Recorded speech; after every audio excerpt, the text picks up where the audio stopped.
6.13，子謂子夏曰：汝為君子喻，就無為小人喻啊！咁啊，正如我哋以前提過咧，《論語》有個不足之處咧，就係嗰個處境冇交代清楚啊！即係究竟嘅前因後果，嗰個講嘢之時嘅情況點，有邊啲人喺度，為咩要講呢句？絕大部分都冇交代，咁啊呢個就係一個無可補救嘅一個遺憾啊！嚇，冇辦法啦啊！咁但係咧，雖然呢啲都係一個瑕疵，但係總嘅嚟講咧，《論語》都係我哋中國文化嘅寶典啦。如果冇咗咧，我哋真係唔可以想像傳統嘅文化會係點啊！所以古人話咧，天不生仲尼，就萬古如長夜啊！當然有啲人係呷醋嘅，佢嘿，如果係咁啊，孔子之前咪真係野蠻世界咁。你知文學嘅語言有時有啲誇張嘅，咁但係事實上，正如西方都係啦。如果冇咗亞里士多德，冇咗柏拉圖，冇咗呢個咧係蘇格拉底，係咪啊？或者印度冇咗釋迦牟尼，嗰個文化當堂係唔同好多嘅。時勢固然係做呢啲傑出嘅人物英雄在內啦，但係傑出嘅人物真係嗰啲咁嘅思想嘅領袖咧，亦係能夠影響一個人心，影響個時勢。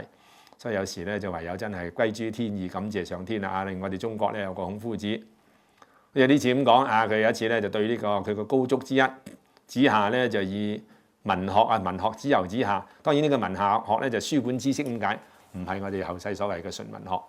佢一次咧就吩咐子夏，佢話咧：汝為君子喻，無為小人喻。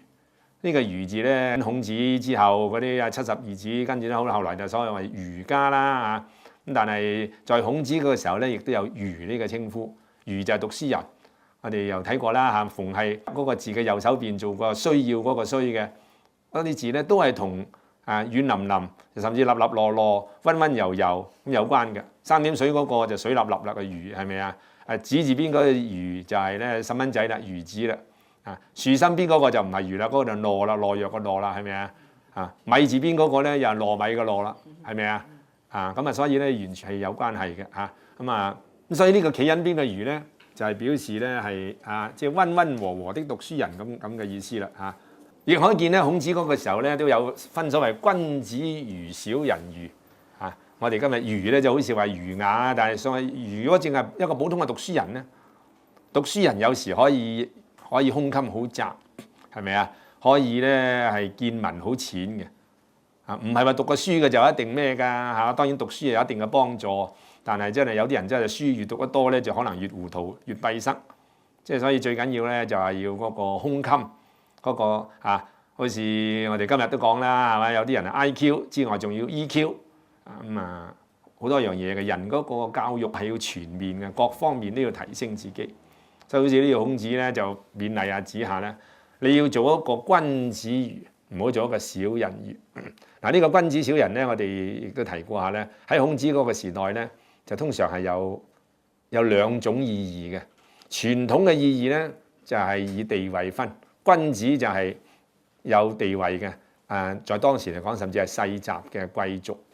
個君字咧上邊嗰個允就係權力咁解啊嘛，掌握一啲嘢啊嘛，好似手揸住一啲嘢咁。下邊嗰個咧個口咧就發號施令。所以君子咧就表示有地位，係可以發號施令，即係統治階級。但係漸漸隨着呢個社會嘅進步，隨着呢個咧係所謂人民精神嘅發展文化嗰個文啦，大家都要認識咧嗰啲有地位嘅，佢應該同時有品德，否則的話咧就辜負咗個地位。不過貴族政治事實上係動搖緊，就係好多有位嘅、有地位嘅未必係有德。本來西周立國都有啲咁嘅精神嘅，孔子就發揚光大啦孔子嘅時候咧就係一個過渡時期啦，漸漸咧透過孔子佢哋嘅努力同佢教訓，大家咧就更加需要有呢個咧係品德嘅修養。所以到後世咧，所謂君子就變咗係有道德嘅人。在《論語》入邊，君子同小人對舉咧，有時仍然係傳統嘅，即係貴族同平民，有地位嘅人同呢個咧升斗小民。但係更多嘅咧就係指呢個品德呢度嘅君子同埋小人咧，可以講係兼具兩嘅意思。有地位嘅一般嚟講咧就當然受過良好嘅教育孔子係第一個開平民教育之風啦。在此之前咧，所謂貴族咧就有機會受良好嘅教育，平民咧就多數都係學識好少，見聞就因此有狹隘。但係亦有例外㗎，有啲人雖然出身貧寒，但係佢天分聰明，又自己肯努力，係咪？咁就唔同啦。咁啊總嘅嚟講咧，不論係由於帝澤嘅地位、家世，或者由於後天嘅努力，總之咧成就一個君子，即係道德學問都有翻咁上下嘅。咁樣咧佢個胸襟見識咧就唔同，所以我呢度譯叫做咧眼界高、氣量宏、識大體咁嘅讀書人，咁嚟譯呢個君子儒啊。儒就讀書嘅人。咁啊我哋知道所謂讀書嘅人咧，就唔係完全等於我哋今日所謂知識分子嘅。叫佢做知識分子咧，總要暗示啊有一定嘅胸襟氣量，有一定嘅見地，唔係淨係話呢個學位高啊，識得字多啊，或者甚至識幾國語言啊，咁就唔夠。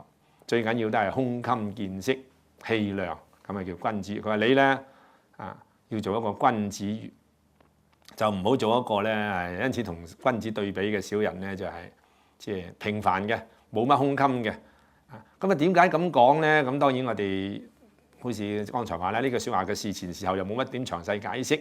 當時點解會講呢句咧？我哋又好難想像太多嘅嘢補落去。咁但係你睇《論語》其他嘅地方提到子夏，或者咧係有啲其他嘅弟子啊，譬如話子游啊、子張啊，佢同子夏之間，尤其是晚期啊，當孔子去世之後，或者孔子年老之時，佢哋嗰啲師兄弟之間嘅互相評論，俾一個總嘅印象咧，就子夏咧似乎係一個比較謹慎嘅，好努力，好重視呢個師本嘅知識，做人咧就謹謹慎慎咁樣人。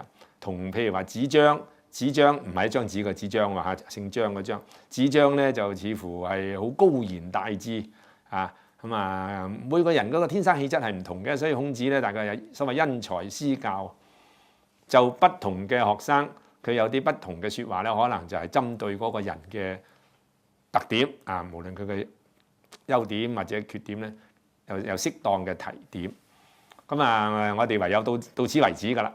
如果講得太多咧，就好容易會以為話呢個孔子咁講咧，係咪表示呢個子夏咧係有傾向，又有呢個小人儒嘅傾向，所以叫佢喂你做君子儒唔好小人儒啊咁又未必嘅再解得多落去咧，就好似俗語所謂咩即係砌生豬肉㗎啦，真係咪啊？即係佢其實唔一定係咁嘅意思。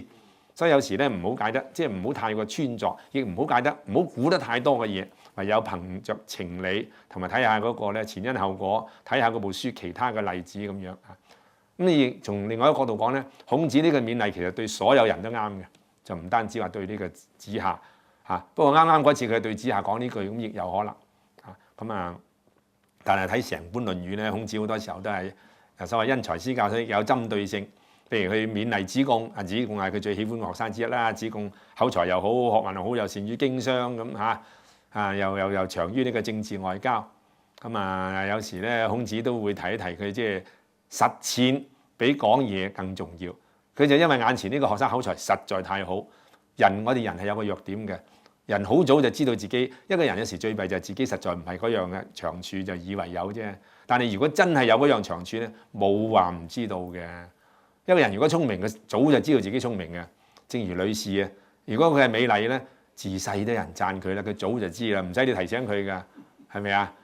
往往就係麻麻地美麗，覺得自己好美麗咁就常情。如果係好美麗咧，佢要你提醒先知自己美麗咧，天下間冇嘅真係。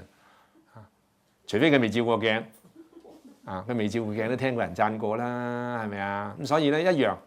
因此有時嗱，因為回覆翻啦，所以有時唔係話我哋有個基督教信仰順便提有時融會貫通。